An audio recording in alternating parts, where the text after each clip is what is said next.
Mais là où elle va être particulièrement intéressante en perte de poids, c'est que non seulement la glycine ressemble au sucre, mais elle a également un léger pouvoir sucrant, sans apporter de calories. Vous allez pouvoir sucrer votre café, votre fromage blanc, vos préparations, donc garder les plaisirs du sucre sans ajouter de calories, tout en profitant des bienfaits de la glycine.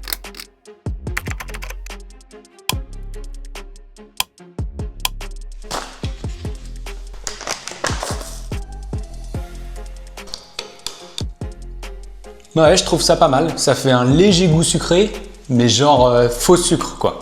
Bon, déjà, la glycine, c'est pas un sucre, c'est un acide aminé, donc issu des protéines. Les marques mettent souvent en avant ses propriétés pour soutenir la santé des tendons et également améliorer la qualité du sommeil. Alors, on a cette grosse étude de 2023 qui montre des effets positifs sur le sommeil, mais on nous précise que c'était de trop petits échantillons, avec des risques de biais et qu'il nous faut plus d'études de qualité. La glycine, elle semble importante dans la production de collagène, qui lui est important pour la santé des tendons, mais on reste sur des preuves assez limitées. Le corps sait fabriquer de la glycine, puisque c'est un acide aminé non essentiel. On en trouve aussi dans l'alimentation. On a aussi certaines données qui suggèrent un rôle potentiel dans le risque de dépression, mais ça reste à élucider. Après, dans cette étude publiée en septembre 2024, quand on parle fonction musculaire, rien de très solide et on nous met aussi en avant un risque de surdosage néfaste. Pour le petit goût sucré de la glycine, faut vraiment être succinct. Mais de toute façon, comme on en a déjà parlé, un peu de vrai sucrant ne pose pas de soucis,